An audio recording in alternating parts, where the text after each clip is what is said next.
To understand this story, you first have to understand the heat. In Carolina, Puerto Rico, the heat is a physical weight. It rises from the asphalt of the highways, it shimmers above the car roofs, and it presses against the glass doors of the shopping malls. It is a humid, tropical intensity that slows time down. It makes the air feel thick, heavy, and charged, and in this heat people seek refuge. They flock to the air-conditioned sanctuaries of commerce. They go to Plaza Escorial. Plaza Escorial is not a haunted castle. It is not an abandoned asylum rotting in the jungle. It is a vibrant, bustling shopping village painted in bright Caribbean yellows and terracottas. It has a movie theater. It has chain restaurants. It has the endless, rhythmic noise of traffic and reggaeton and families shouting over one another. It is the last place on earth you would look for a ghost. But the supernatural in Puerto Rico does not limit itself to the dark corners of history. This is an island where the mystical bleeds into the mundane every single day. We are in the Tierra de Gigants, the land of giants, named after Felipe Burial, a man of immense stature who walked these streets. It is a land of legends, and right here, nestled between the cinema and the retail stores, sits a Starbucks.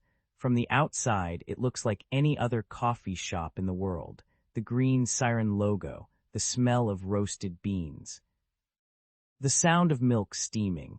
But inside these walls, something is happening that corporate headquarters in Seattle cannot explain, something that cannot be fixed by a technician or a manager.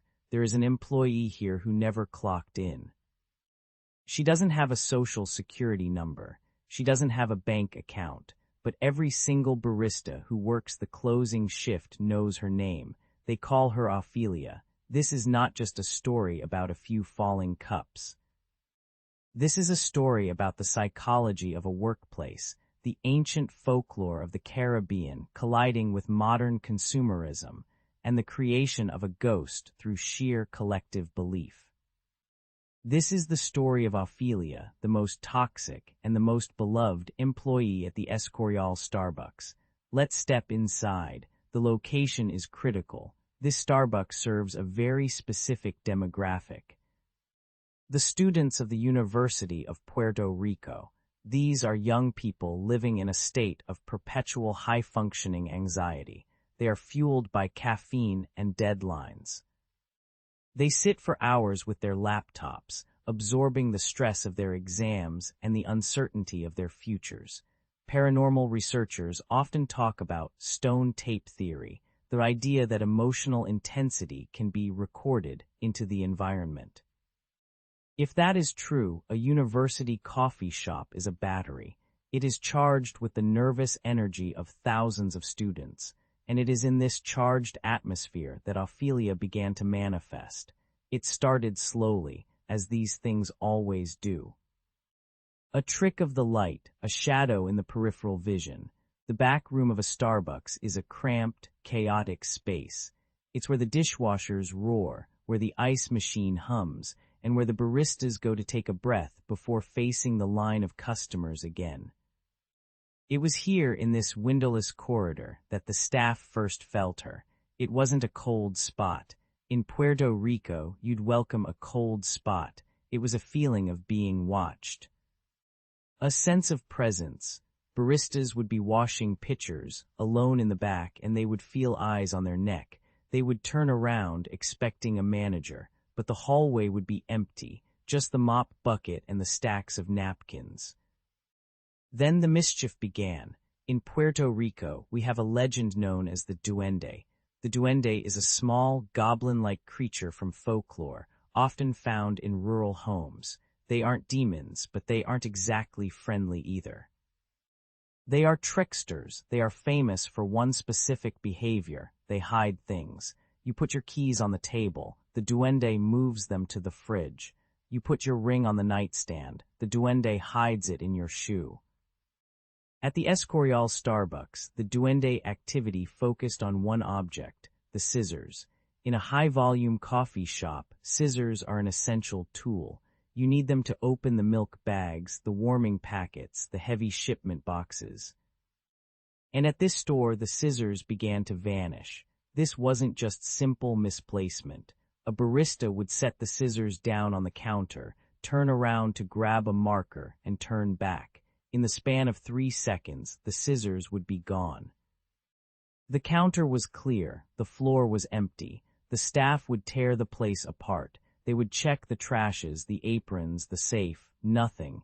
It was as if the object had simply ceased to exist. The frustration would mount. The rush would get harder. And then hours later, or sometimes days later, the scissors would reappear, and they wouldn't be found in a dark corner. They would be sitting right there, on the very counter where they were lost, in plain sight. It was a form of psychological warfare. It was gaslighting, and the staff began to blame a specific entity. Ophelia took them, they would say. Ophelia is in a mood. Naming a ghost is a powerful thing. In the world of metaphysics, there is a concept called a tulpa. It originates from Tibetan mysticism, but today it refers to a being created through focused thought. The theory is that if a group of people believe in something hard enough, if they feed it with attention, fear, and stories, that thing can take on a life of its own. By naming her, the baristas gave her power. By blaming her for every missing item, they gave her agency. And Ophelia, fed by this belief, began to grow stronger. She moved on from hiding scissors to controlling the environment. We all know the playlist at Starbucks. It is a carefully curated loop of jazz, indie pop, and acoustic covers. It is designed to be background noise, but Ophelia didn't want to be in the background. Staff reported that during the busiest, most stressful peaks of the day, the music would glitch. The volume, controlled by a central system that baristas couldn't easily access, would suddenly drop to near silence. The store would go quiet. The baristas would look at each other, confused. And then, without warning, the volume would spike to the maximum. A blast of sound would shake the speakers. Customers would jump. The vibe of the store would shatter instantly. It happened with such comedic timing that it felt intelligent. It felt like someone in the back room was turning a dial, laughing as the staff scrambled to apologize to the customers. Penelope Aliers Lopez, a student and barista who documented these events for the university press, noted that the staff began to attribute personality traits to the ghost. They decided Ophelia had anger issues. They decided she was mischievous, and Ophelia lived up to the reputation. The activity escalated to physical objects. The falling cup phenomenon is common in poltergeist cases, but at Escorial it was specific. It wasn't just gravity. Baristas would stack the plastic cups on the counter, nesting them securely. These stacks are stable. They don't just tip over, yet repeatedly staff would hear a sharp thud behind them. They would turn to find the cups scattered across the floor. They hadn't rolled. They had been thrown. The trajectory suggested force. It was as if an invisible hand had swept them off the counter in a fit of rage. Then there were the power outages. Now, anyone who lives in Puerto Rico knows that the power grid is fragile. We deal with outages. We deal with the fluctuations of the grid, but at the Escorial Starbucks, the outages felt personal. The lights would flicker and die at the exact moment a closing shift was dragging on too long. The espresso machines would shut down right when the line was out the door. The staff started to joke that Ophelia was acting as a union rep. She wants us to go home, they'd say. She's cutting the power so we can close early. It was a coping mechanism, a way to laugh at the crumbling infrastructure and the stress of the job, but it also cemented Ophelia's role in the team. She wasn't an intruder anymore. She was a coworker, a chaotic, uncontrollable coworker, but a coworker nonetheless. And like any coworker, the staff felt she needed a uniform. This is the part of the story that shifts from a standard haunting to something truly unique. The staff didn't call a priest. They didn't burn sage. They went out and bought a small, plastic skeleton figurine. It was about 6 inches tall, a cheap Halloween decoration, but to the baristas this was the vessel. This was Ophelia.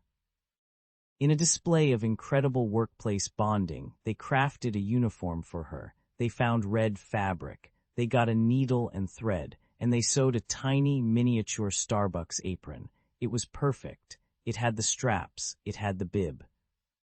They tied it around the skeleton's ribcage. They placed her on a shelf in the back room.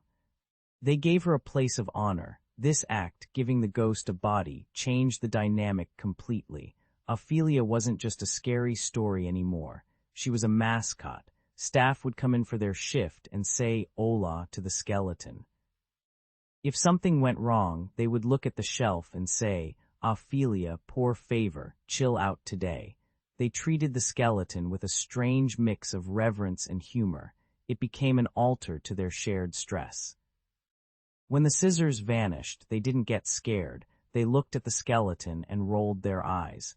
Ophelia became the glue that held the team together. She was the scapegoat for every mistake, the explanation for every accident. For months, the skeleton in the red apron watched over the store. The activity continued, the shadows, the noises, the falling cups, but it felt manageable. It felt like family. And then Ophelia pulled her greatest trick. One morning, the opening crew unlocked the doors. They walked into the back room. They turned on the lights. They looked at the shelf. The skeleton was gone. The staff searched everywhere. They looked under the counters, behind the machines in the office. They checked the security cameras. There was no sign of a break-in, no sign of theft. The tiny skeleton in her tiny red apron had simply vanished into thin air, just like the scissors. The mood in the store shifted. The mascot was gone. But the activity didn't stop. If anything, the legend grew. The staff didn't file a police report for a plastic toy. Instead, they did what they always did. They wrote a new chapter of the story. They started telling people that Ophelia had finally saved up enough vacation time. They joked that she was tired of the heat in Carolina. They said she had caught a flight to Europe. "She's in Italy right now," they would tell the new hires. "She's at the Starbucks Reserve in Milan. She's tasting the espresso. She's judging their foam." It was a beautiful, hilarious conclusion to the saga. It turned a disappearance into a sabbatical. But beneath the laughter, there is a lingering question. Where did the figurine go? Did a customer steal it? Did a manager throw it away, tired of the superstition? Or did the tulpa effect reach its breaking point? Did the object become so charged with the belief of the staff that it had to move on? Today, the Starbucks at Plaza Escorial is still there. The traffic still roars outside. The students still type furiously on their laptops, and the baristas still pour latte art with steady hands. But if you visit, pay attention to the details. Listen to the music. If it suddenly drops to silence, don't adjust your headphones. Watch the cups on the counter. If they slide an inch to the left, don't blame the vibration of the espresso machine. And if you see a barista looking for a pair of scissors that should be right in front of them, don't offer to help, just smile. Ophelia is back from Europe, and she's working the closing shift. In a world that tries to explain everything with logic and science, there is something comforting about a story like this. It reminds us that we are creators of our own reality. We project our fears, our stress, and our humor onto the world around us, and sometimes, if we project hard enough, the world answers back. So here's to Ophelia, the patron saint of lost scissors, the guardian of the espresso machine, and the only barista in Puerto Rico who can get away with throwing cups at the customers. She may be a ghost, she may be a skeleton, or she may be nothing more